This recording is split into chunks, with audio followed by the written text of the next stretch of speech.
another episode of Built Like This podcast. I am your host, Maxine. We're on episode 289. Shout out to my sexy Tony Braxton boys. Hello. I guess it gets like this whenever I am either feeling tired or it's kind of late, even though like technically in the grand scheme of things, it's not really late. It's just 8:53 at this time. But anyway, let's get into this episode. I'm happy you are tuned in. I'm happy you have subscribed, left the positive review on Apple Podcasts, Spotify, as well as YouTube. And I'm happy you told a friend and that friend told a friend. Let's get into this topic. I want to start off with the word. Let's start off with the word. With a word from the great, and I'm saying this loosely. I'm being so facetious right now if you're catching my drift. But I want to go ahead and play this lovely word from the Kim Burrell. Kim Burrell is a is a prophetess, is a woman of God, and she decided to let y'all know you will not sing at the same time as her. Let's go ahead and get into this. Me, don't sing with me right now, Lord. I'm singing alone now. You, ma'am, with that mask. Let that mask work for you. I'm singing alone. Lord, I'll be back. No, I'll call on you when I'm ready. Thank your hands. No, when I tell you that is hilarious to me. You know why it's hilarious? You know, growing up in the church, this is nothing new. Her behavior is nothing new. It's not unique. It's not special to only her. This is something that is rampant amongst church folks, amongst a particular demographic of church folks, particularly the ones who are elderly, the ones who are aunties. And by aunties, I mean like older aunties, those who do not have their husbands with them in the service, in the sanctuary, those who may not be married themselves but yet have many kids, you know, to each their own, don't get me wrong. But I'm making the point is this is common amongst the church community, where you have the saints with their beautiful exterior. They look the part, they look sanctified, and you know, whatever that looks like, right? But they have their big hats, they have their nice church clothes, and they look good, and they want to be recognized as such. They don't want to be unnoticed. So if you dare come up to them and don't say, "Oh, I like your shoes," or "Oh, I like your purse," then they will take that to the greatest offense ever. So Kim Burrell is nothing short of that. Her wanting the sole attention in that moment and using the convenient excuse of the Lord is using me right now. Okay? As if an audience member, I can't say that, and as if someone from the congregation who loves that song as well, who maybe finds peace and healing from that song. I love that song. Thank you, Lord. Thank you, Lord. I just want to thank. Oh, I love that song. You know, something about the church when it comes to that sentimental aspect. Remember, for a while since moving here, I haven't had the Caribbean church experience that I have back home in Boston. And since I have visited and gone to a few of the services of this Haitian church here in Houston, and it's cool and all, but you know, after a while it's kind of like, okay, I'll just stay home. But what I did appreciate was just the feeling that I got in it, that I was just simply looking for, and I just got my fix. And the fix is simply the nostalgia of it all. I would say the music, just the energy in the room. Like you can't put that in a box. You can't get that via I mean, there's some online services or like some YouTube videos you could catch, but there's nothing like being in person and feeling that feeling. And if you know, you know. I'm hoping I'm describing it as best as I can. But the point is, there is a comfort in song. There's comfort in singing. There's comfort in repeating a certain lyric. So to have Kim Burrell tell that congregation member, no, no, no, no, no, it's just me right now. I'm sorry. I need you to stop talking. I need you to stop singing. I just find that to be so disheartening. It's so disheartening. But again, it's nothing new. I am not surprised. This is just regular church experience. And for those who, many of us who did grow up in the church, whether you're still active in the church or not, this is nothing new. It's just very unfortunate. But let's go ahead and play it again because it's so funny. Thank you. Your hands when I say thank you. It's a solo. God's using me. Don't sing with me right now. She said it's a solo. It's a solo. And it's not a solo. It's not like, and even if it was, you're in the church. You're in the church. And if someone is finding such healing in that moment as you're singing this song, why wouldn't you welcome that? And I don't know, when people say the whole God's using me, I'm a vessel. First of all, we're all vessels. If we're being used by him or not, that's up to you. But to deny someone from what they could get out of singing along, typically when you're singing any song in service, it's an invitation. It's a call to action to join with me. When you have praise and worship, the praise and worship part of your service at church, it's calling for everyone to praise and worship God at the time, right in that moment in time. So to be denied that because God's only using her for that moment to what? Give a note? Ma'am. Anyway, let's listen. Lord,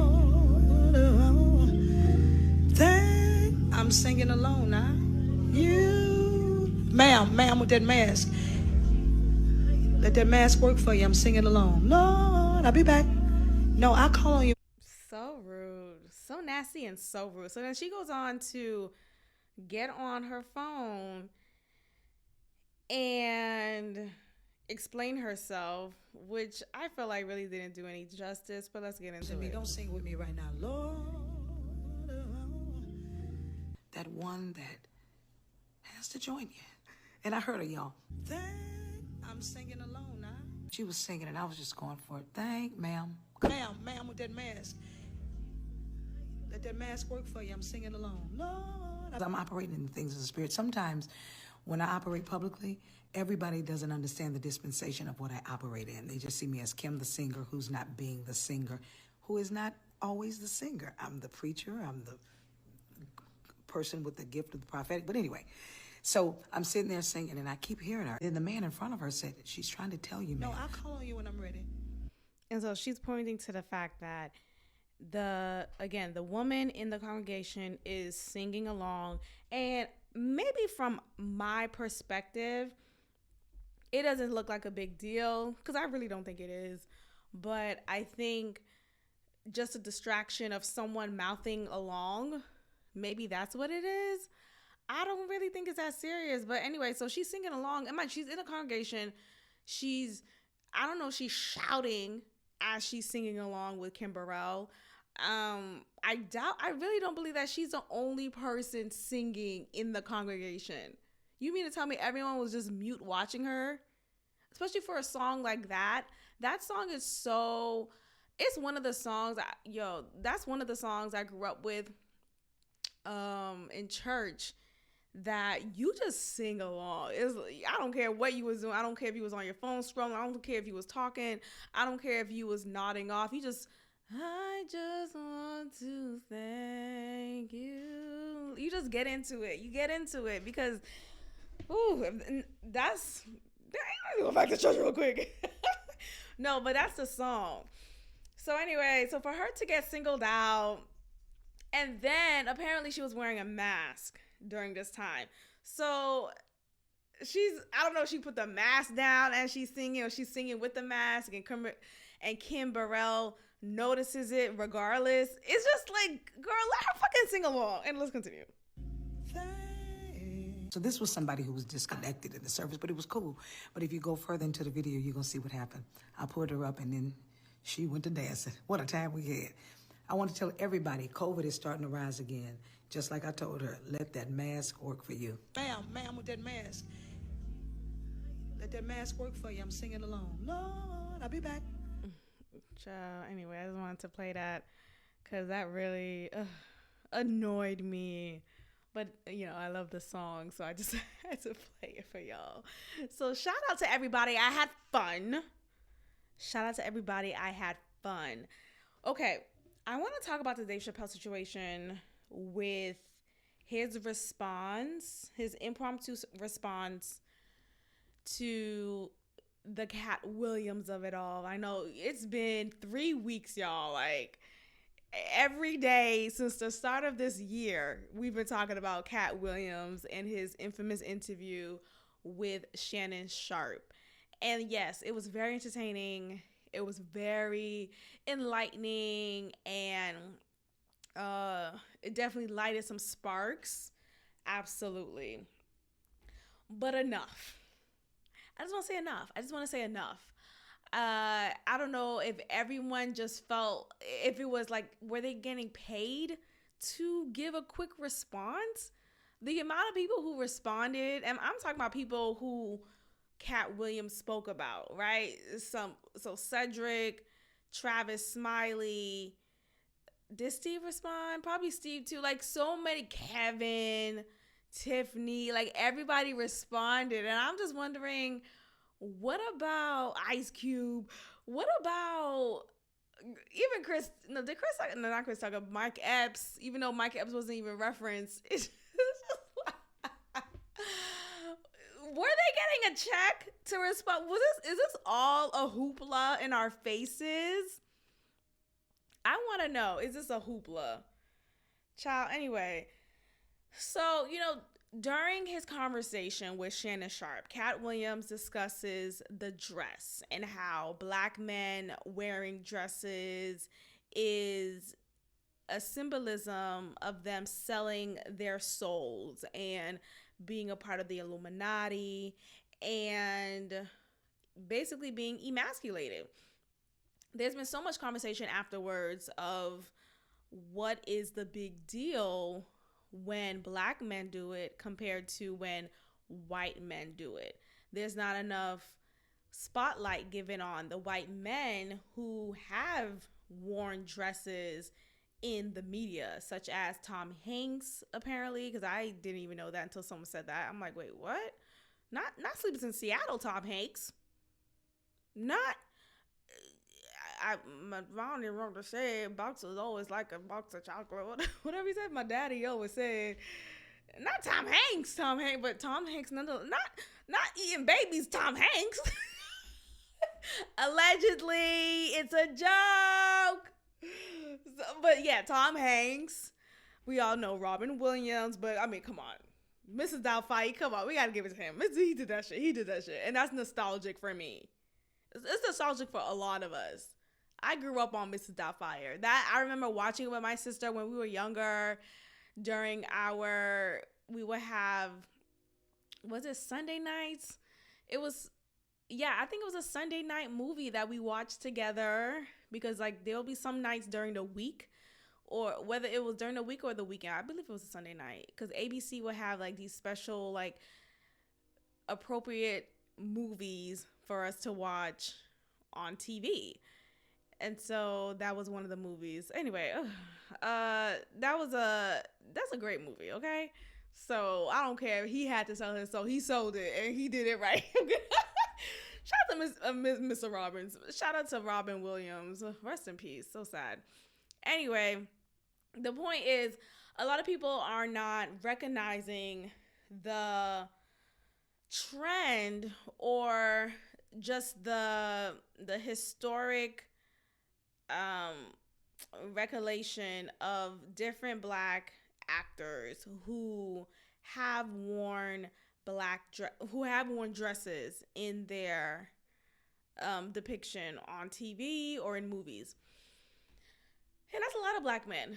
That's Marlon Wayans and his brother in White Chicks. That's Kevin Hart in that SNL clip that didn't even need for it to be done. There's a clip of Kevin Hart saying how he only was going to wear a dress if it was necessary for a part that he's wearing. Like if it gave the comedy justice. And that one time when he did, at least the one time that I'm aware of, he was doing it for an SNL skit and it wasn't funny at all. Like it wasn't really necessary for him to wear a dress.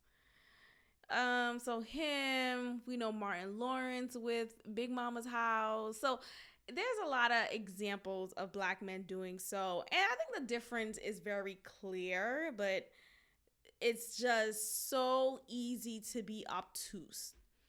Black men and white men are different. Okay? Just the essence of a black man and the essence of a white man are totally different. The buck breaking that black men have experienced historically is nowhere near whatever a white man has experienced in America. So, the emasculation of black men in America, the downtrodden, beaten, broken down image and physicality of black men, of straight black men in America, that holds no water to, or white men hold no water to that. Like, there's no comparable example for white men and black men and how they're depicted and perceived in America and even outside of America, right? So oftentimes American racism is experienced in Russia and Bangladesh and like in so many other ways because they are adopting our perception of particular demographics. So you could be a black man visiting Japan and you may come across American style racism there. I'm not trying to sound democratic to y'all. I'm not. Y'all know I'm not. But I'm just like, truth is truth is truth is truth. So the clear obtuseness to not recognize the difference in how a black man is perceived wearing, a straight black man is perceived wearing a dress compared to a straight white man is perceived wearing a dress. It's just you're purposely being a dummy. Like you're purposely being dumb. You're purposely saying it's raining outside, but you're pissing in my face. You're purposely playing with me. So play with your mama. Play with your bean. Okay? So stop it there. Dave Chappelle has decided to come on stage and give his 2 cents. Because, we have to understand that comedians, not every time when they get on stage, are they going to be funny? Are they going to bam, bam, bam, bam, laugh, chuckle, heart, gut-wrenching laugh? They're not going to always have a performance like that every time. What I've noticed about Chappelle is, growing up, I never really was a fan of his. I don't know, something about him I just never really cared about it. It just didn't spark for me. I always was a Chris Rock fan growing up, and to this day, Chappelle, it wasn't until recently I gave that nigga a shot until I discovered him. Anyway, so his last special, I didn't find it to be entirely funny. And I had to remind myself that there's been quite a number of specials from him that weren't funny as well, in my opinion, right? Comedy, art, all of this is subjective. I get it. But let's call a spade a spade. When he was in his quote unquote backyard in Ohio, wherever he lives, was it Cleveland, Ohio? And this was during the time when we were quote unquote locked down, yet he decided to have a comedy show, but it was outside, so it was okay, I guess, depending on where you are in the in the country at the time. Everyone was like 6 feet away. He's on this platform stage, and yeah, this was like the YouTube special of his. He decided to just release it on YouTube, and it wasn't the same. It was the same amount of time as when George Floyd was. I mean, we can talk about that part of it.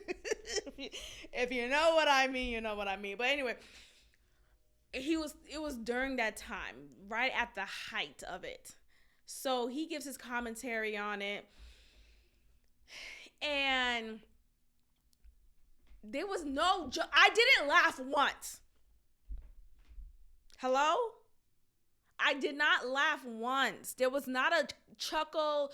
I wasn't not curdling. I wasn't rolling on the floor. You know how when black people laugh, there's a video, a hilarious viral video that I would see from time to time. It's an old one, so I don't see it too much. But whenever I do see it, I still laugh hard because it's hilarious. It's of these black people when they say, it's like, oh, when black people laugh.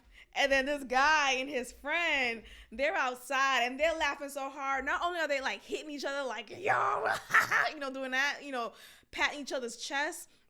They drop their chairs. They're on the ground. They flip over the table. It's hilarious. And when I tell you I could relate, when something is just so funny, you run out of the room and you run back inside. That's how funny something is. So I didn't experience any of that with Dave Chappelle for that special and for this last special. I was actually annoyed with the consistent jokes about the LGBTQ plus IA community. Who, me, Maxine? Yes, even I said enough. Even I am gonna be an ally in this moment. But the point is, it's just like, okay, you're beating a dead horse. Shout out to horses. Damn. Sorry for them. We always keep using that damn phrase. You're beating a dead. Why are you beating a horse? Never mind a dead one. What's going on? So anyway, I didn't really find that special funny. The special prior, what was the one that was so? It was the one where he first talked about the LGBT community.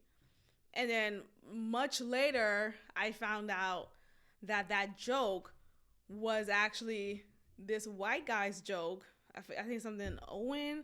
Was it Dana Owen? A white guy told that joke years prior to Dave Chappelle telling it in his previous special. So that was interesting. But you know what? After listening to a lot of these responses to what Cat Williams said about Cedric the entertainer stealing his joke, I think we have to also recognize nothing's new under the sun. And that's a harsh reality we have to accept. But a lot of us are doing variations of the same thing. And yes, we add our own spin to it. We do it with our own flair. We do it with our own voice. And just, no one could be you per se, but definitely someone could steal your concept. Someone could steal the premise of your joke, the premise of your thought, the premise of your idea, and then they'll change a word or two. They'll add a detail here or there to make it their own, to paraphrase it. But ultimately, it's someone else's. You could always track it back to someone else. So I had to learn that from watching these videos about it. I'm like, wow, I guess everyone steals. in some way, shape, or form. Okay, anyway, Dave Chappelle came on the stage and started talking about how what Cat Williams did was foolish, essentially, because he felt like Cat Williams should have kept it 100 about white people. You know, why go so hard on black comics when you could also give your criticism to white comics.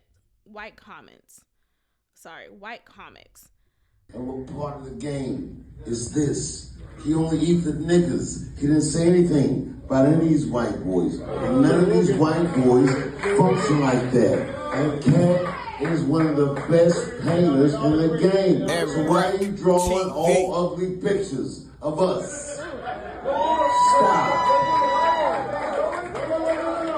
And Cat and hurt people, but I'm a hurt person that never hurt people. And he does it all the time. Fuck this one and fuck that one and fuck this one. But nigga, I didn't hear anything that you did wrong.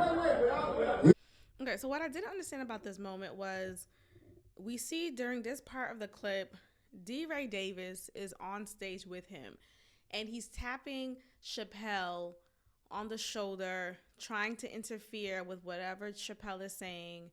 And I just didn't understand why DeRay Davis was there. Like, why are you there? That's one. And it seemed, I don't know if this was planned.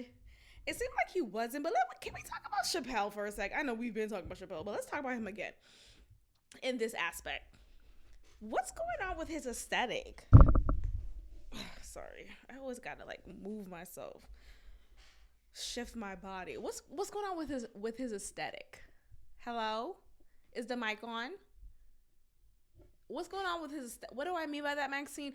I mean, he looks a little dusty. Excuse me. He looks dusty. He looks just like unclean, or just like he smells, like he reeks of alcohol. He looks homeless. And obviously he's not, right? He's so rich. He's like one of the people in the industry who is so respected and revered that you'll be hard reach. What's that saying that people say? Hard reach? Basically, it'd be hard for you to see people say or hear people talk about him in anything less than glorified. Unless you're a real nigga like me. Unless you're a real nigga like Corey Holcomb. Shout out to 5150 show.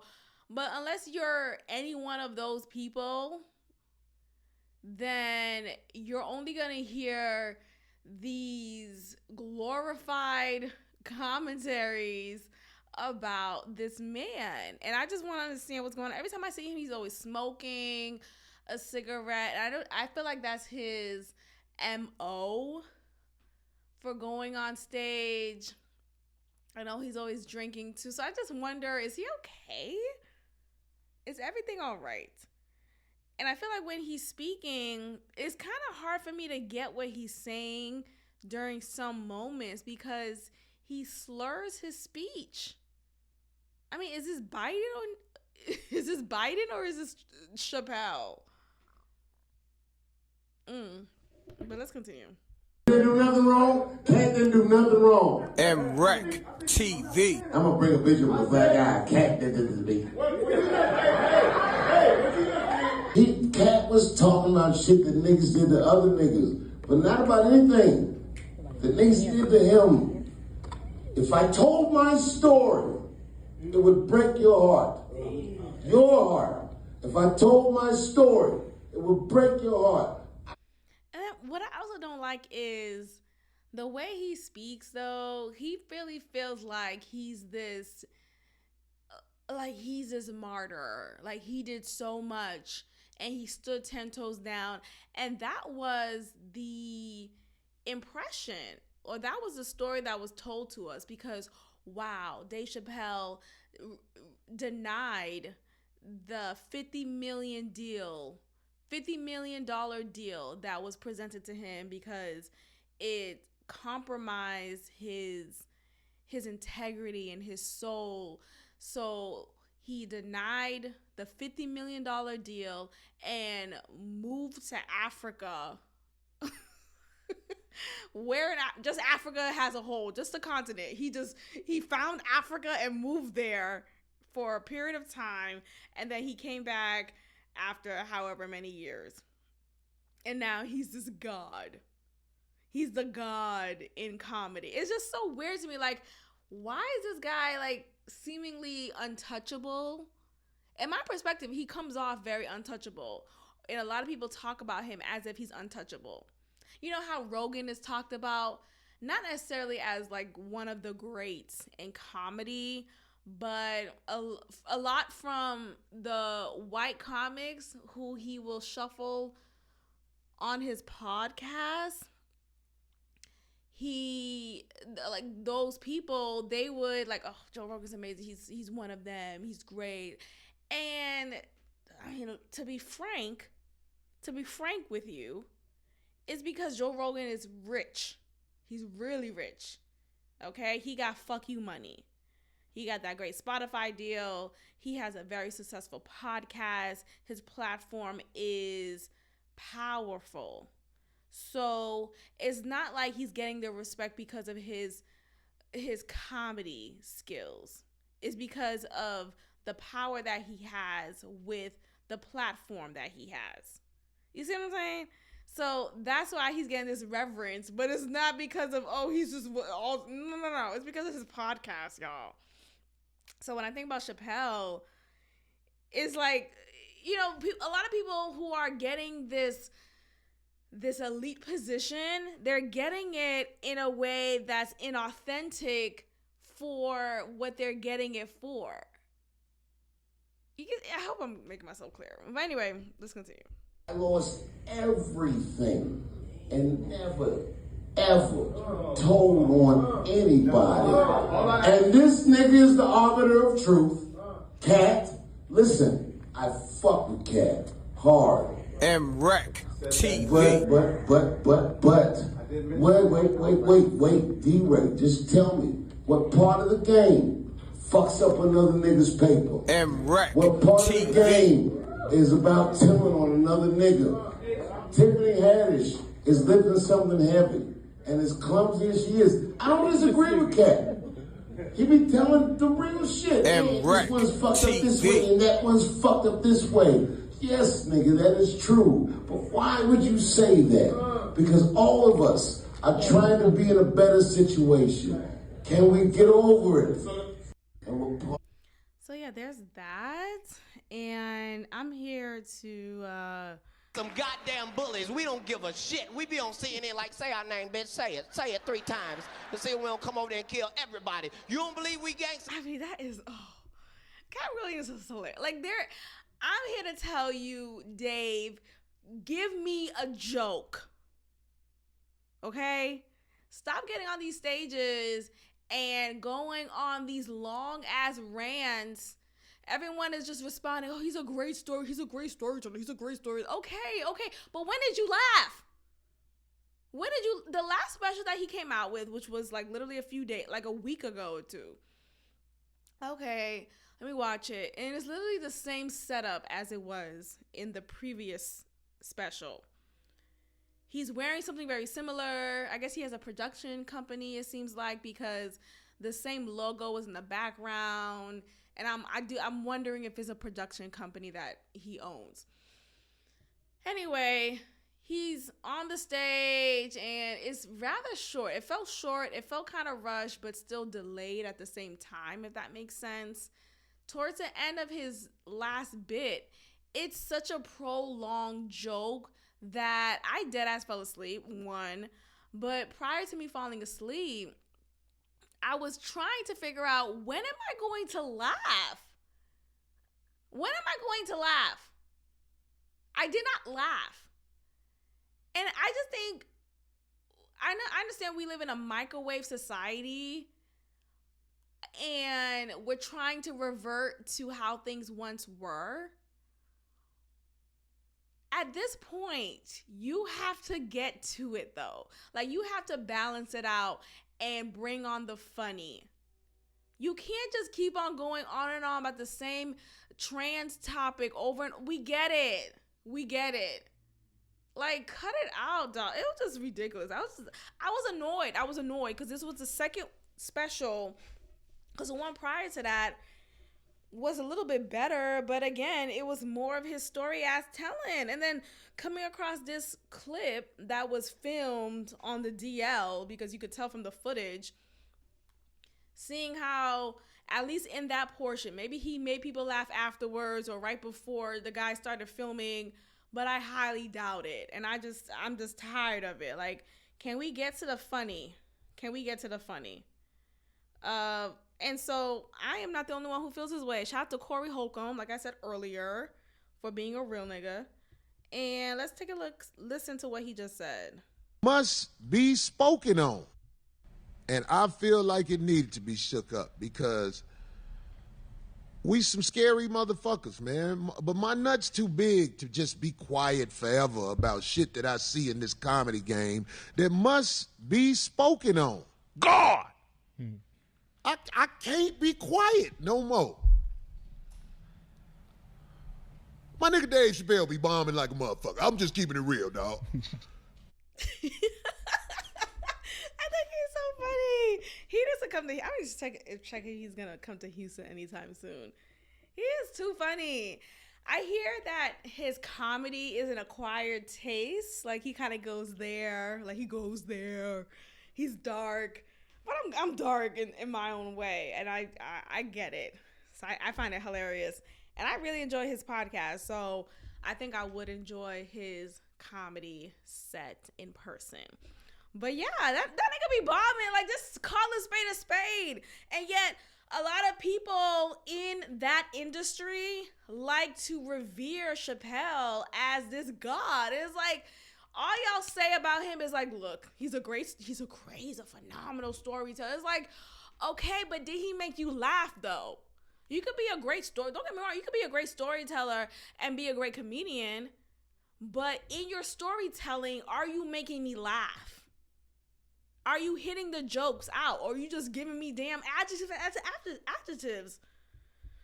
I have watched, whenever they say, hey, everybody, guess what? Special guest, Dave Chappelle. I'll be like, oh, damn. It's finna be hot garbage for at least an hour, maybe two. I'm just keeping it real. Okay, and he's totally right. It gets to be a hot garbage for quite some time, and eventually you'll get some laughter, but at some point it's not funny, and then you fall asleep, and then it's over. Anyway, but shout out to everybody. I had fun. So a plane had a little malfunction not too long ago. This happened a few days ago.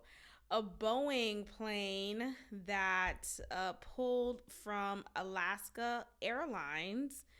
Do you know the emergency door? The door where you get more foot room if you say, yes, I agree to saving lives should we have an emergency. Yes, I agree to pulling the door should we have an emergency and flying out and helping others first before I help myself. Yes. That row, the emergency exit row, is where this issue took place. And it's hilarious. I mean, it's really not. I'm grateful to hear that no one got hurt and no one passed. But if I was a passenger, I would have been suing Alaska Airlines, United Airlines, your airlines, like every airline. What do you mean? What do you mean the door blew out? What do you mean? The Federal Aviation Administration announced an investigation into Boeing after an Alaska Airlines flight was forced to make an emergency landing when a door plug fell off the fuselage the fuselage mid-air. The incident should have never happened and it cannot happen again. The administration said it notified Boeing of its investigation, which will look into whether Boeing failed to ensure completed products conform to its approved design and were in a condition for safe operation in compliance with FAA regulation. And in this clip, just from the thumbnail alone, you see the passengers wearing wearing that mask that they have to put on in case of an emergency. You know how every time you get on a plane, you have to go through the expected and mandated tutorial of safety should an emergency take place. And to actually have to do it is just so terrifying. And I can only imagine what these passengers felt. And thankfully they were all seated in a secured fashion. But I feel so I feel so bad for just being aware of this. Never mind having to sit through that. I would be so pissed. But there was one article that I read talking about somebody on the plane actually opened the door, and them opening the door was improper, so much so that it flew out the door handle. It was confusing. So I don't know if they'll try to make it seem like the passenger is at fault. He should have never opened the door. Or if it was the engineering of it all, of the plane.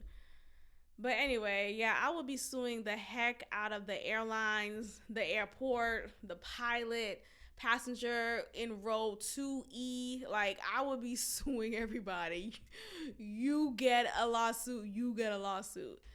The lawsuit alleged that the company prioritized short-term financial success and production numbers over quality. So it looks like someone is pressing a lawsuit against them. But yeah, okay, I read, no serious injuries were reported on the flight, so that's great. But still, that is traumatizing. You know, who knows if someone on the flight was already someone who was afraid of flying. I know Whoopi Goldberg talked a lot about how she is deathly afraid of flying. And just to hear about this news, I'm sure she's probably thinking, yeah, that's why I don't go on planes. Something about being in the air allows her to feel less in control, and she doesn't like that.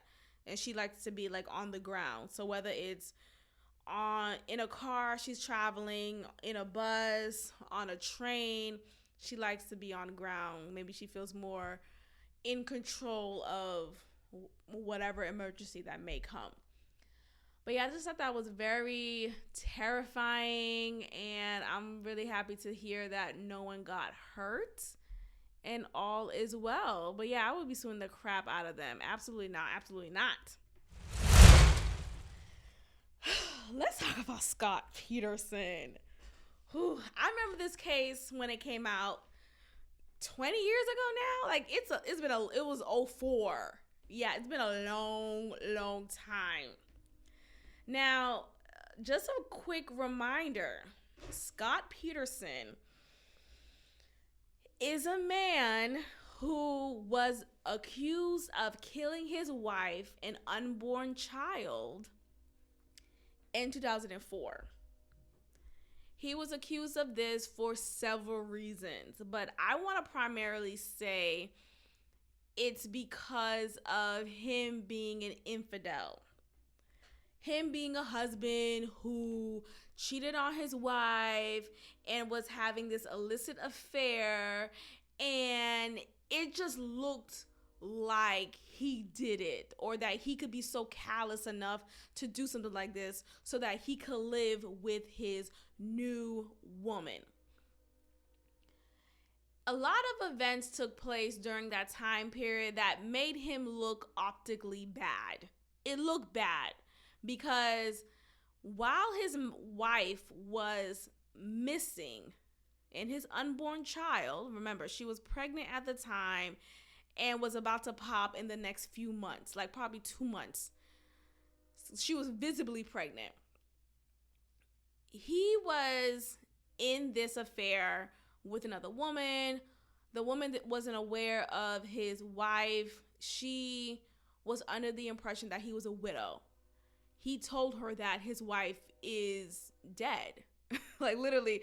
So it looks really bad. Like, damn, nigga, what? Just to find out that she was dead later. It looked like he killed her, and now he's putting on this act that, you know, so it looked very suspicious. It doesn't look good. It doesn't look good. It didn't look good. She finds out, and like he's living with, like not living with her, but like he's going out with her, this other woman, and like they're in this full-on relationship. So years later, we find out that not all was as it seemed or as what we thought. Because yes, it looked optically bad. And yes, there's that instant response of, well, it's usually the husband. Is, you know, when the wife goes missing, it's usually the husband. Yes, there's all of that. But I think that is a bias that a lot of us use because of just this expectation that if the husband is cheating, then he has to be killing the wife. Right? And it's like, why can't he just be cheating on her? Why does it have to, you know? I take offense. But a lot of new evidence has come about since then. And the Los Angeles Innocence Project has actually decided to take on this case because of new evidence that has arose. Let's get into the new evidence, child, because I am taken aback. When I tell you I was lost for words, but let's get into it. So the Los Angeles Innocence Project has taken up the notorious case of convicted wife killer Scott. See how they just painted him like, yes, he was convicted for killing his wife, but did he in fact kill his wife? Evidence didn't prove it. It was just all circumstantial. It was circumstantial because of how optically it looked. It looked bad because, oh, he was having an affair on her. Oh, he told his other woman that his wife was dead. Oh, I guess he didn't look grieving enough when it came out that his wife was missing and that she was dead. Like, he didn't look like a grieving widow in that moment enough. So, let's see. Scott Peterson in new court filings, ABC News was forced to, the group is seeking new evidence from the original trial. Lacey Peterson, who was 27 years old and 8 months pregnant, disappeared on Christmas Eve in 2002. Her body was found in San Francisco Bay in April 2003. Scott Peterson, 51, was arrested and charged. Now, when they say 51, I don't know if he was 51. He wasn't 51 at the time. I'm saying he's 51 now. Yeah. I'm talking to myself, obviously. Okay, so he's 51 now. He was arrested and convicted in 2004 and was actually sentenced to death in 2005. He was later sentenced to life in prison without parole. So I guess his death sentence was taken out for whatever reason, not sure.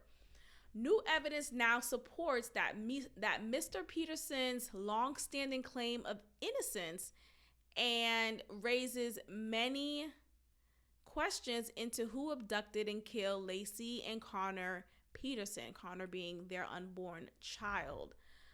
I want to read another report that really broke down the new evidence that supports this possible innocence of Scott Peterson. Okay. A former fire official says a burnt van he investigated could be connected to Lacey Peterson. LA Innocence Project filed a motion to have items tested for DNA evidence. So 2 decades after Scott Peterson was convicted for the murders of his wife and unborn child, the Los Angeles Innocence Project is re-examining his case, and there might be new evidence to investigate. Peterson was identified as the prime suspect in the death of his wife, Lacey, who was 8 months pregnant, when it was revealed he was having an affair with another woman. Now there are reports of an orange van spotted across the street from Scott and Lacey Peterson's home around the time that Lacey vanished on Christmas Eve 2002. The report comes from a former California fire official who claimed he investigated the burnt van. Okay, now the question is, where was this van in the beginning of this trial, of this case as a whole? No one really got into the details about this van. So the fact that there are reports of an orange van, what an orange van? Why is there a van in the color orange? Spotted across the street from Scott and Lacey Peterson's home around the time that Lacey vanished, and yet the van is now burnt, according to a report from a former California fire official, is very suspicious. Scott Peterson has always claimed that he was innocent. The pictures of the van showed it had a mattress in the back, which could contain possible blood or DNA evidence. Brian is a former fire investigator, and he said the van was found on Christmas Day in 2002, the day after Lacey Peterson vanished, in an alley in the airport district of Modesto. That's where the van was found. At the time, police tracked down a different van, which the DOJ later cleared. This has always been one of those things that kind of sits in the back of your head and kind of bugs you a little bit. You kind of wonder why this didn't happen or why it wasn't brought up. And I think it didn't happen because this was a very sensationalized case. You have this fairly attractive man who was in this optically beautiful relationship, this marriage. They have this pending child, and yet we learned that he in fact was having an affair on her with this blonde, this hot blonde, who was under the impression that he was a widow and there was no other woman. You know, it was just them, because he was always with her during their outings, and yet a lot of things didn't look right because Scott Peterson didn't really handle himself well. There was some moments when he lied to her, to this other woman, and said he was in Paris doing something like on business, I believe. Yet he was actually at the memorial for his late wife at the time. And come to find out that this other woman who he was seeing, she was recording him after she put two and two together that this guy is the man from this sensationalized news report. It was very crazy. Like, this was a time, yo. Like, Nancy Drew No, is that her name? The one on no, the one who I'm talking, Nancy Grace, right? Is that her name? Nancy Grace. Nancy Grace. I said Nancy Drew. Well, that's in the same ballpark. You know what I mean. But yeah, Nancy Grace had a field day with this one, child. A field day. But let's continue. So, 2 women found dead in Missouri firefighters' home years apart. Someone says, I don't know that I was trying the moment to Lacey. No, I don't know that I was tying the moment to Lacey. I was more tying the moment that it was human blood. It made like this was much more important than just a burned vehicle that somebody was just wanting to get rid of. Okay, the point of this being brought up is around this area, though it was a pretty well-to-do neighborhood, there was a lot of crime happening in the periphery of this neighborhood. And the evidence that is being investigated now is, or even during that time, actually, I do remember hearing this evidence then, was a string of robberies taking place and people getting hurt along the way. From what I heard about who Lacey Peterson was, she was very feisty. She didn't back down. She stood up for what was right. She was a justice warrior. And the story was she actually got in the way of a robbery that was being taken place in the neighborhood.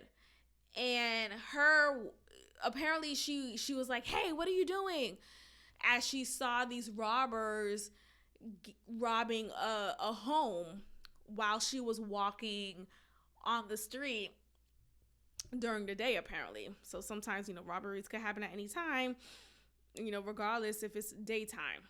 So that is an alleged story or an actual story of what took place. And to see that 2 women were found dead in Missouri in this firefighter's home years apart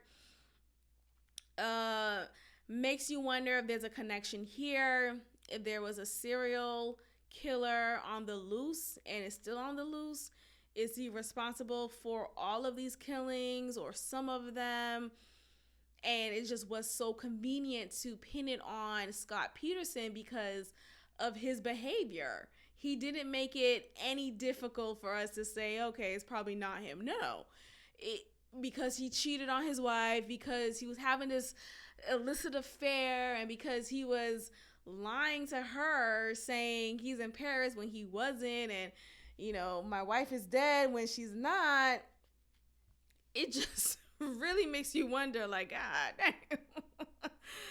I mean, God bless. It's really sad. Like, to kill a woman is already sad enough. But to kill a woman is sad, devastating, and to kill a woman who's with child is just a next level of evil. So I hope things get resolved as far as discovering who the actual killer was, because I actually don't believe that Scott Peterson did it. Just based off of what is being developed and based off of the history of how many cops operate, a lot of policemen like to pressure you to admit a crime that you didn't do. And this whole time, Scott Peterson has never admitted to anything. He has always maintained his innocence. So that's one thing that you could say, despite the fact that there are cops, and I'm sure he experienced this, there are cops who probably pressured him into saying or admitting guilt, even though he wasn't guilty. Even though I don't believe he wasn't guilty. I don't believe he was guilty. So a lot, cops do this to close a case, to say, hey, I was the one who was behind this case, and because of my due diligence, I got him to admit to this, and I sought justice. Look at me, I'm a hero. A lot of times these cops do that, and it's just a form of corruption. So Scott Peterson looking like a great example of a killer. And yes, there are so many cases in which the husband is the killer. He is not only the prime suspect, but it's been proven that he did kill his wife.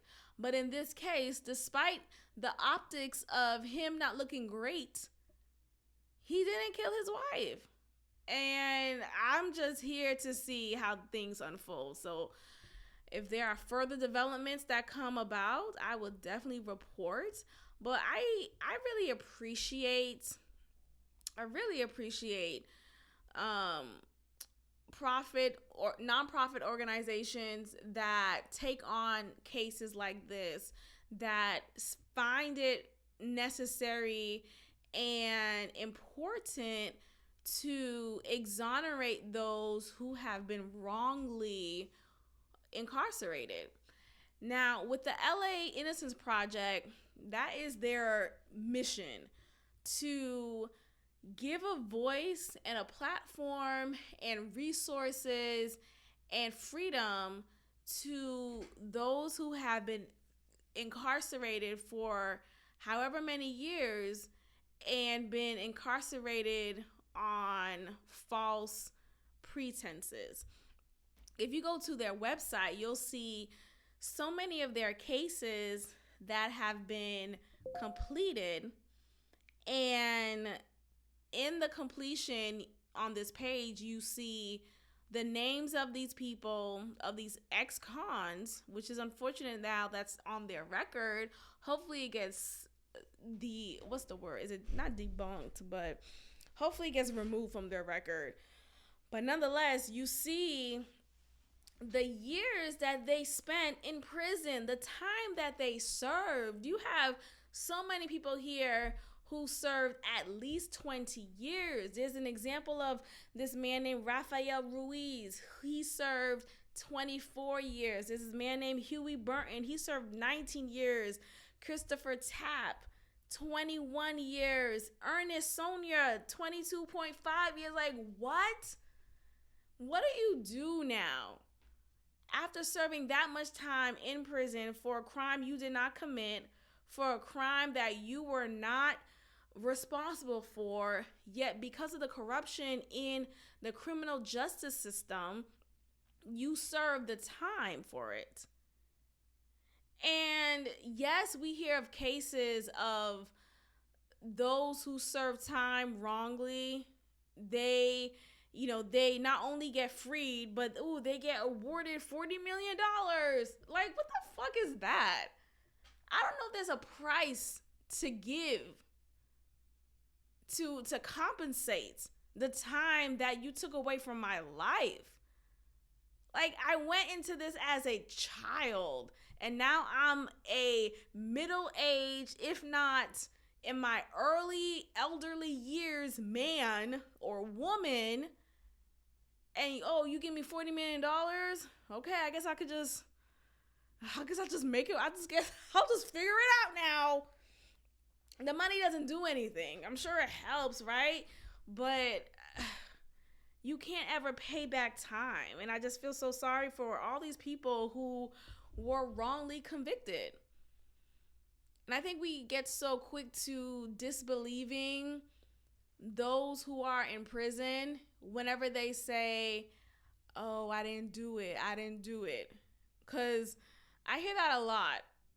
I know someone who works in prisons directly, and they always get bombarded with stories of these convicts saying they didn't do it. Now, of course, yes, there are people who say they didn't do it, yet they did it. We know they did it. They're lying. They're trying to find a way out. Don't get me wrong. But those people get muddled into the same population with people who are convicted and are wrongly convicted at that, yet they're not given the time or the space to be heard and to be given the justice they deserve.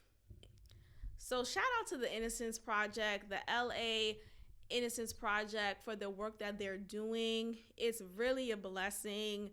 And I just find it to be very, very inspiring. So shout out to Scott Peterson. Free Scott Peterson. Just like we say, oh, free YSL and all these niggas who definitely did it. These niggas definitely did it.